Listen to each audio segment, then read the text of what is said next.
వాస్తవానికి 'Ramoji film city' భూముల చుట్టూ వివాదాలైతే ఎప్పటినుంచో ఉన్నాయి.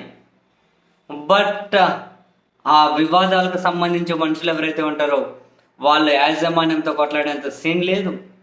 యాజమాన్యానికి రాష్ట్ర ప్రభుత్వాలే ఒక రకంగా వంగి సలాం చేస్తాయి కాబట్టి వాటి జోలికి ఎవరు పోయే పరిస్థితి కూడా ఉండదు.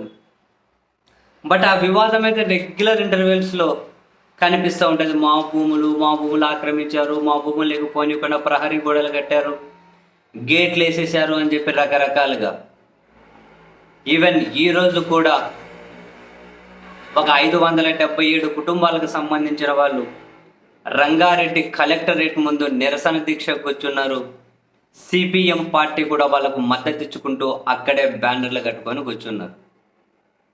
ఈ 577 మంది ఎవరు? రాజశేఖర్ రెడ్డి గారు ముఖ్యమంత్రిగా ఉన్నప్పుడు పేదలకు స్థలాలు ఇవ్వాలి అని చెప్పి ఆ స్థలాలు ఇచ్చుకునే క్రమంలో ఇబ్రహీంపట్నం ఇక్కడ ఉంటారు కదా హైదరాబాద్ దగ్గర, ఇబ్రహీంపట్నం, నాగన్పల్లి ఒక 2 సర్వే నంబర్లకు సంబంధించి ఒక 20 ఎకరాలు 577 మందికి ప్రభుత్వం అలాట్ చేసింది. 577 మందికి 20 ఎకరాలు.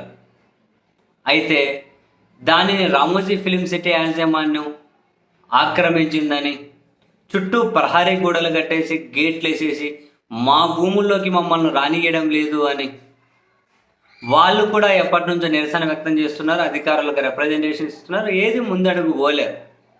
ఈరోజు ఇంకా రంగారెడ్డి కలెక్టరేట్ ముందు మొత్తం అంతా బ్యానర్లు వేసుకొని కూర్చున్నారు, దీక్షకు కూర్చున్నారు. సిపిఎం పార్టీ కూడా వాళ్ళకు మద్దతుగా కూర్చుంది.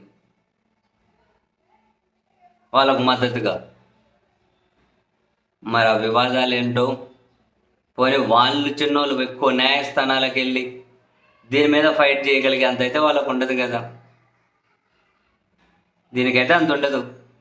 బట్ రామోజీ ఫిల్మ్ సిటీకి ప్రభుత్వం కేటాయించినటువంటి భూమి అంతా ఎన్ని ఎకరాలు, ఇప్పుడు అది ఎన్ని ఎకరాలు ఉంది, ఈ ఆక్రమణలన్నీ నిజమేనా, ఇవన్నీ తేల్చాల్సింది ఎవరు?